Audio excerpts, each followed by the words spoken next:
Franck Ferrand raconte sur Radio Classique.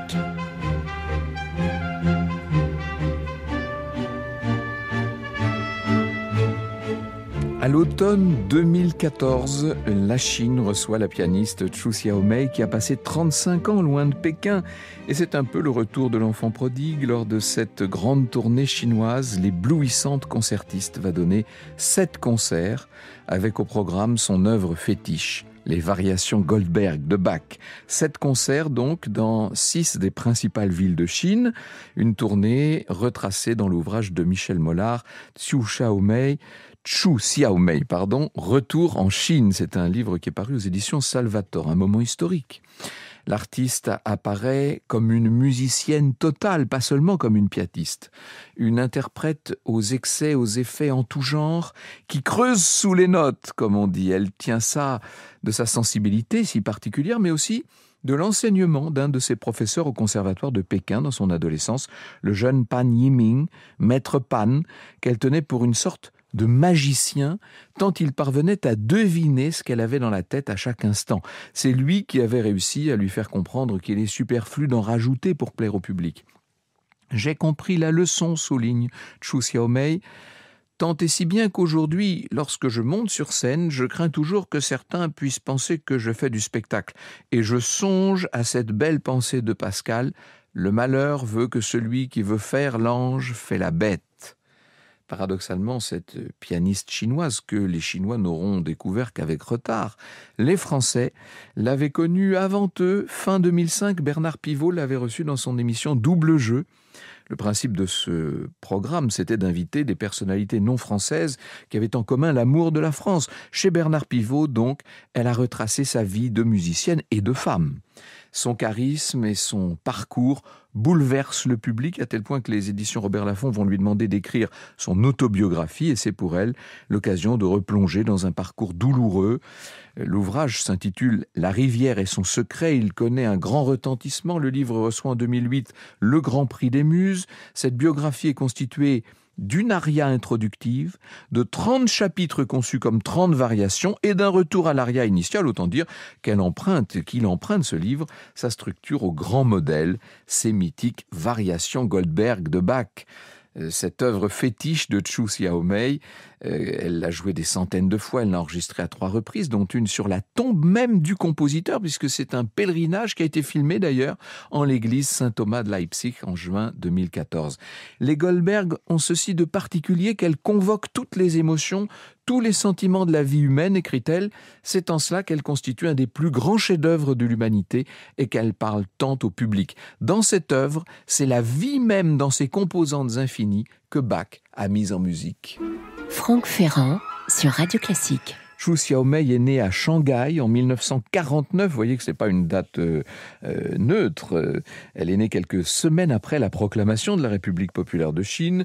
Elle manifeste rapidement des dons très précoces qui vont l'autoriser à jouer dès l'âge de 8 ans à la radio, à la télévision chinoise, puis à intégrer brillamment 2 ans plus tard le conservatoire de Pékin. Alors évidemment, tout ça, c'est pas fait tout seul. D'abord, dès l'été 1950, sa famille avait dû quitter l'appartement qu'elle occupait à Shanghai. C'était la révolution, l'arrivée des communistes au pouvoir en Chine. La petite Xiaomei, avec ses parents et ses 4 sœurs, envisageait de rejoindre un oncle paternel à Taïwan. Évidemment, c'est plus possible.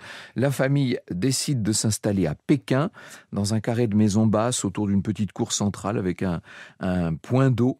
Le père, dans ce contexte de la Révolution, n'a plus la possibilité d'exercer sa profession de médecin. En revanche, la mère est parvenue à trouver un emploi de professeur de musique dans une école primaire. Et même, et ça va tout changer, ça va décider de tout, la mère récupère ce qui avait été son cadeau de mariage, c'est-à-dire son piano.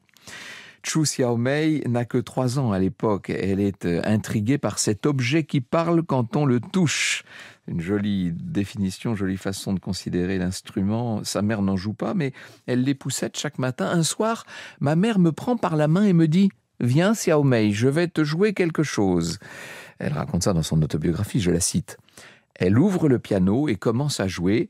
Les notes s'élèvent, une musique d'une douceur infinie. Ce premier vrai morceau qu'elle me joue, c'est la rêverie de Schumann. Je me suis mise à ses côtés, je l'écoute bouche bée. Tout un monde s'ouvre à moi. Il me semble que cette musique est d'emblée mienne? Est-ce l'amour que mes grands-parents portaient à la culture occidentale que je sens renaître en moi, ou le message de cette pièce, porteur d'une telle profondeur et d'une telle vérité humaine qu'elles en font une musique universelle? Je ne sais pas. Ma mère a fini de jouer, elle se tourne vers moi, nous nous regardons. À cet instant, je le crois, elle comprend ce que j'ai en tête. Je n'ai plus qu'un rêve, jouer de cet ami qui a rejoint notre famille. Vous écoutez Radio Classique. Dans son autobiographie, Chu Xiaomei donne un témoignage historique, évidemment, sur cette Chine en pleine ébullition, évolution, révolution des années 60. C'est le moment où le grand bond en avant paraît ne devoir déboucher que sur des misères, des famines. Or, la jeune fille, elle a 11 ans à peine, est toute à son bonheur à l'époque d'intégrer le conservatoire de Pékin. Elle découvre les compositeurs occidentaux, notamment Haydn. Je la cite. « Au conservatoire de Pékin, j'ai travaillé dès l'âge de 11 ans plusieurs de ces sonates, notamment celle en mi mineur que j'ai enregistrée un demi-siècle plus tard. Mon maître chinois voulait que j'obtienne une main gauche à la fois vivante et d'une absolue légèreté et insistait sur le caractère incroyablement élégant de son final. Il utilisait beaucoup d'images, me demandant par exemple de terminer les phrases vers le haut et non vers le bas, à l'instar des danseurs chinois. Un danseur ne doit pas retomber lourdement sur le sol, il doit toujours donner l'impression d'être dans les airs, de voler. Je pense que c'est essentiel de jouer ainsi pour donner sa légèreté et sa continuité à la musique de Haydn. Mon maître me parlait aussi de la vie dans les cours européennes du XVIIIe siècle. Pour essayer de me faire une idée, je consultais des livres d'histoire à la recherche de gravures d'époque. Vous imaginez le contraste avec la Chine du début des années 60. Avec les autres élèves du conservatoire, nous aimions tellement cette sonate en mi mineur qu'au bout d'un moment, nous ne pouvions plus passer dans un couloir sans l'entendre. Peut-être parce qu'ils aiment tant s'amuser eux-mêmes. Haydn a su toucher les Chinois. Hélas, au conservatoire, la réalité ne va pas être conforme aux rêves de la jeune virtuose. Les élèves doivent souvent travailler jusqu'à l'épuisement. La discipline est assortie, selon les pratiques de cette époque maoïste, de séances d'autocritique. Et Xiaomei n'est pas heureuse. Et un soir, alors qu'elle va sur ses 14 ans et doit donner son premier grand récital, elle sort du dortoir au conservatoire pour se promener avec 3 camarades. Elle grimpe sur un toit, d'où elle va lancer comme une espèce de défi. Et si je sautais ? Manque de chance, un gardien l'a entendu et il va interpréter ça comme une volonté de suicide. Il y a des choses qu'on ne doit pas dire quand on reçoit un enseignement d'élite au conservatoire de Pékin en 1963. Vous imaginez son récital, il va falloir qu'elle l'oublie, la jeune fille. Elle va devoir, à la place du récital, se consacré à une séance d'autocritique en règle, devant tous les élèves et les professeurs réunis, et on la somme de dénoncer sa famille, mais aussi ses auteurs favoris, des écrivains russes et français, de Tolstoï à Pouchkine et à Balzac, Flaubert et Zola. Vous l'avez compris, Xiaomei se trouve mise au banc du conservatoire. Même son jeune professeur, le fameux maître Pan, qui pourtant l'a toujours défendu, même lui ne pourra pas lui prêter assistance, de sorte que, de guerre lasse, elle va adhérer à la phraséologie de son temps. L'année suivante, elle veut changer de vie, arrêter le piano et devenir soldat, être une vraie révolutionnaire. Et elle participe à une discussion enflammée qui rejette la musique occidentale. Elle se souvient dans son autobiographie. « Il nous faut jouer de la musique, des chansons populaires, celles que le peuple apprécie et comprend. C'est ainsi que nous contribuerons à servir l'idéal révolutionnaire. Nous prenons la parole les uns après les autres. Beethoven était un égoïste. Bach a écrit toute sa vie pour l'Église. Vous croyez à l'histoire de Marie, la mère du Christ? Non, et bien pourtant, il écrit des œuvres pour elle. Chopin n'est rien qu'un sentimental et Debussy un idéaliste. » Avec une certaine malice, Chu Xiaomei ajoute dans son autobiographie: « Seul Mozart échappe à ce feu roulant de critiques. J'ai jamais vraiment su pourquoi, une nouvelle preuve de son génie sans doute. » Et 3 ans plus tard, c'est l'avènement de la révolution culturelle. Et au conservatoire de Pékin, en juin 66, elle assiste à des scènes qui deviennent violentes et même intenables. Dans son autobiographie, Chu Xiaomei raconte le suicide à 29 ans de la pianiste Gu Shenying. Elle va même connaître les camps de rééducation. Ça, c'est un peu plus tard, en 1969. Elle raconte ça sobrement. Pendant plus de 5 ans, J'ai été envoyé en camp aux frontières de la Mongolie intérieure. C'est là, au bout du monde, que j'ai compris que je ne pouvais pas vivre sans musique. Grâce à des complicités, j'ai pu en cachette me faire envoyer quelques partitions. Parmi les rares qui me sont parvenus, le premier livre du clavier bien tempéré. Or, il fait bien froid dans la pièce où arrive à travailler malgré tout Xiao Mei. Et voilà ce qu'elle dit. J'ai mis en pratique un conseil que m'avait donné mon professeur au conservatoire de Pékin. La meilleure manière de chauffer les doigts, c'est de travailler les fugues du clavier bien tempéré de Bach. Plus je les travaillais, mieux je me sentais. C'était incroyable, comme si l'esprit de cette musique me réchauffait les mains. Alors des cousins de Xiao Mei vont lui proposer un temps d'aller s'établir à Hong Kong, mais elle a besoin de vivre autrement, elle a soif de grand large, d'inconnu, et c'est dans la foulée de l'ouverture du régime après la mort de Mao Zedong et à la faveur d'une tournée du légendaire violoniste Isaac Stern qu'elle va se mettre à rêver des États-Unis. Pour se payer un billet d'avion, elle accompagne des cours de danse et elle va peu à peu donner corps à son rêve, de sorte que c'est au prestigieux conservatoire de Boston que la jeune fille ira se perfectionner. Elle fait au même moment la découverte d'une partition essentielle pour elle, les fameuses variations Goldberg. Elle découvre aussi en même temps la philosophie de Lao Tzu. Il y aurait beaucoup à dire là, mais bon. Elle doit aussi apprendre l'anglais, bien sûr, suivre ses cours, accepter pas mal de petits boulots pour survivre aux États-Unis et curieusement, elle pressent que son avenir est encore ailleurs, qu'il est en France. Elle admire Rodin, elle est passionnée, enfin sa mère en tout cas lui a transmis sa passion pour le Louvre, qu'elle n'a à l'époque bien sûr jamais visité. Elle écrit tout ce qu'on peut publier sur les convergences des mentalités chinoises et françaises, sujet passionnant. Il y a tellement de liens, tellement d'échos et de correspondances entre les deux cultures. Et la voici donc à Paris, à partir de 1984. Et là, son talent, qui au départ n'était connu qu'un petit groupe d'initiés, va s'imposer.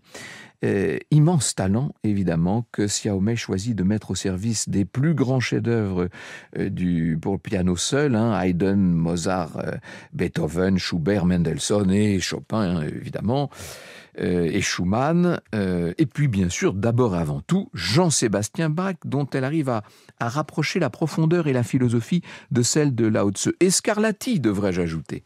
Scarlatti, dont les sonates sont brèves, mais quand même au nombre de 555. Après plusieurs tentatives infructueuses, elle va les enregistrer en concert, je cite. « Un enregistrement live est idéal pour cette musique, car son plus grand défi réside dans la restitution de son caractère vivant. » Et elle y met une grâce, elle y met un naturel hors du commun. Essayer de toucher par la simplicité, ça reste pour moi le plus difficile. Cette notion de vide renvoie d'ailleurs à l'art chinois, celui de la peinture par exemple. Il y a quelque chose de très asiatique chez Scarlatti, c'est un peu le Chuang-Tzu de la musique. Et elle précise, Chuang-Tzu c'est le plus grand des classiques taoïstes après Lao Tzu. Sa philosophie, il l'exprime par de petites histoires dans lesquelles il parle de choses très sérieuses sous une forme souvent drôle. Il en va des sonates de Scarlatti comme des petites histoires de Chuang-Tzu, pleines de sagesse mais jamais dramatiques. Franck Ferrand sur Radio Classique. Alors à Paris, il lui faut surmonter la nouvelle difficulté de la langue, toutes les raideurs administratives évidemment aussi, mais comme on dit, les planètes vont s'aligner et c'est en France qu'elle va trouver sa plénitude. Je vais découvrir ce que respecter un artiste veut dire, dit-elle. Elle a déjà quasiment 40 ans, Xu Xiaomei, et enfin, elle peut donner des concerts et se lancer d'ailleurs dans des tournées internationales. Elle ne joue pas seulement en France, en Pologne aussi, où le milieu musical la soutient. Parmi ceux qui vont la soutenir, quelqu'un que nous connaissons bien ici, n'est-ce pas, c'est Alexandre Tarot. En 2002, c'est aux côtés d'Alexandre, de ce très sensible musicien, qu'elle enregistre les principales œuvres pour piano à 4 mains de Schubert, dont le divertissement à la hongroise. Et un peu plus tard, donc, quand il la recevra dans cette émission dont je parlais tout à l'heure pour commencer cette émission, quand il la recevra dans Double Jeu, Bernard Pivot refermera l'entretien par le fameux questionnaire de Proust, un questionnaire de Proust qu'elle a appris à connaître d'ailleurs et qu'elle adore. Et à la question Si Dieu existe, qu'aimeriez-vous qu'il vous dise ? Vous savez que Bernard Pivot avait l'habitude de finir souvent ses émissions par cette question. Elle répond « Ce que j'aimerais que Dieu me dise. Tu as été assez courageuse. Viens, je vais te présenter Bach. » Peut-être que Schubert pourrait aussi se glisser dans l'entrevue.